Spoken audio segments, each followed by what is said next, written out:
In this video, I'm going to show you how to manually install WordPress using sftp, that's Secure File Transfer Protocol. And I'm going to be using FileZilla, which is a free FTP client that you can get at filezilla-project.org.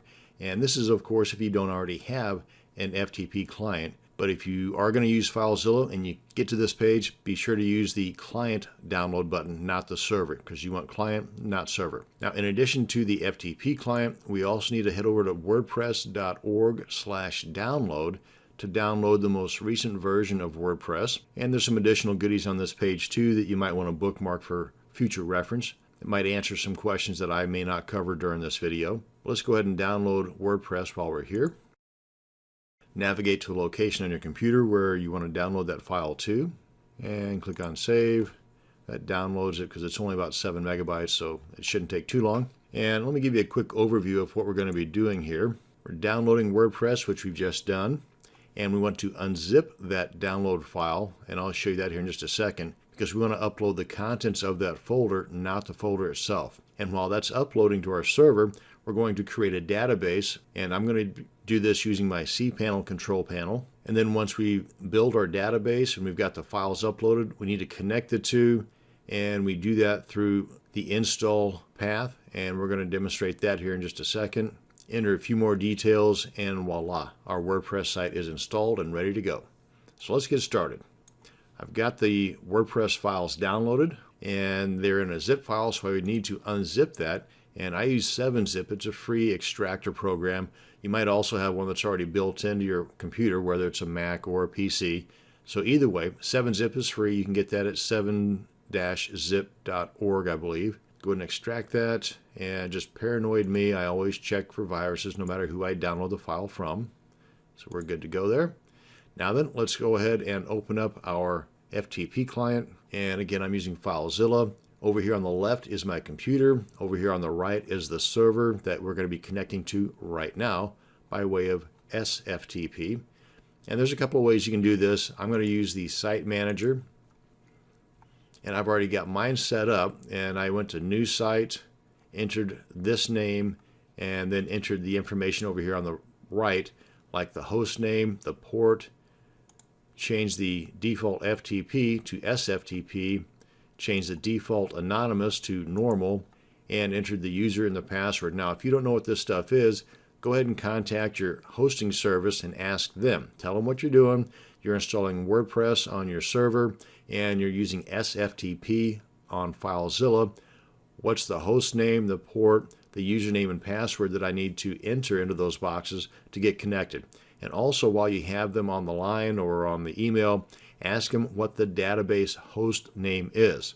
I'll get to that here in just a second, but that is something you're going to need to know when installing WordPress. So go ahead and ask them while you got them if you need to contact them for this information. And then once all the T's are crossed and the I's are dotted, usually, by the way, the port is 22.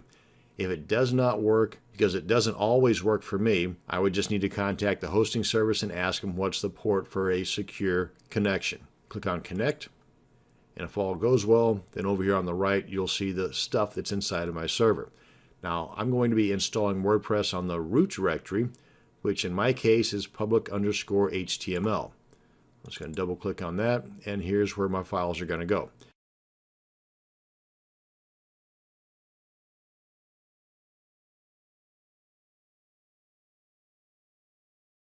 Now then, over here on the left, I want to open up the folder that I've downloaded that WordPress folder to and have unzipped it, and I want to open that unzipped folder because all I want to upload is the contents of that unzipped folder. So I select the top folder, hold the shift key down on my keyboard, select the bottom file, and then left click, hold, and drag all these guys over here to the right, and that begins the upload process. As you can see, it's a little over 1,200 files, so that's going to take, depending upon the internet speed, anywhere between a couple of minutes if you're really fast to 10 to even 15 minutes if you've got a mediocre internet connection. Oh, and by the way, on FileZilla, you know that you're connected securely if over here on the lower right corner you've got this padlock here that when you hover over it, it says the connection is encrypted. Click icon for details. That's just off the video, but that's what it says. Okay, so while this is uploading, we're going to head over to our cPanel and build our database. I've already logged into my cPanel control panel. Come on down here until you get to MySQL databases. Click on that. Now we want to create a database name, a database username, and record both of those items and the password. Let's go ahead and do that now. Now the database name and username can be anything. Now there are some naming restrictions, but if you enter something incorrectly, you'll get an error message and tell you what needs to be fixed. Then I want to copy the stuff in between those double quotes and record that because we're going to need that here in a minute. I'm going to go ahead and paste that right here.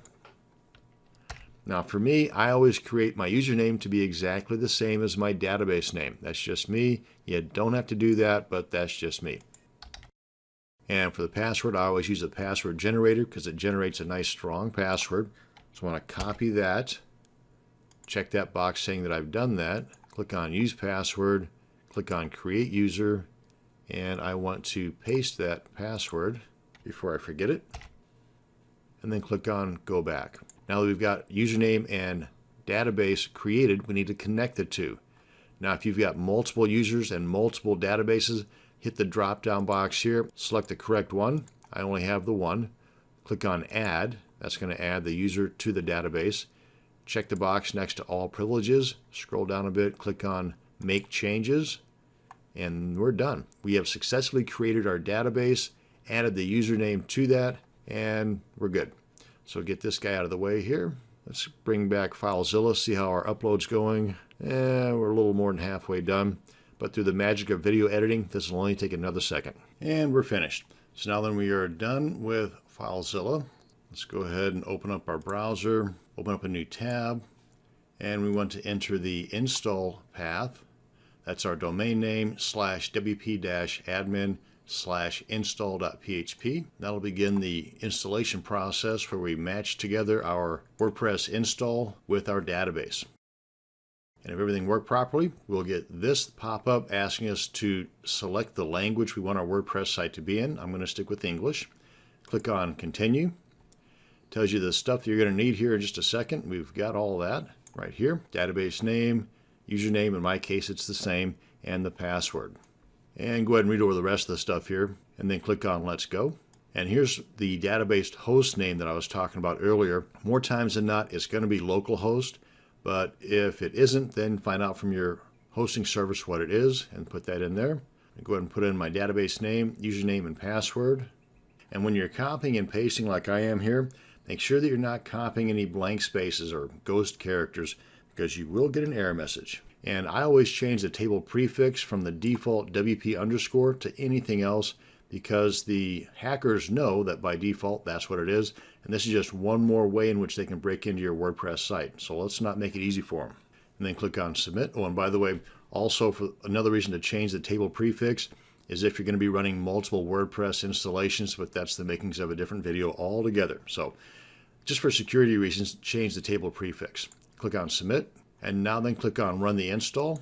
And we're going to need to enter the site title, a username, which should not be admin, should be anything other than admin, and gives you some little hints right here on what you can use.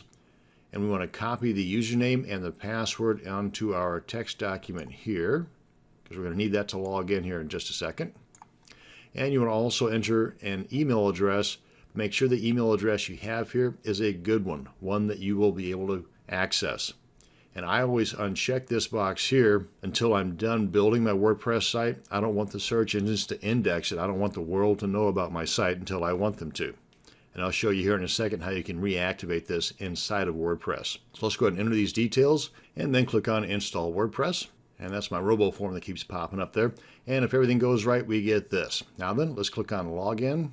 Enter the information we recorded, like our username and password. Now, don't get these confused with the username and password for our database. That's a whole different ball of wax. We want the login stuff for our WordPress site. And you can check this box here next to Remember Me or not. And then click on Login. And this is our WordPress site. This is the admin area or the dashboard area of our WordPress site. Now we come on down here to Settings, Reading, And once you've got your WordPress site all built up and prettied the way you like it to be, and then untick this box here for search engine visibility. Because whenever I untick that box during the install process, that automatically ticked this box that says discourage search engines from indexing this site. Well, whenever you want the world to know about your site, come on back in here, untick that box, click on Save Changes, and you're solid. And that's going to bring us to the end of this video on manually installing WordPress using SFTP and FileZilla. Thanks for watching, and you have a great day.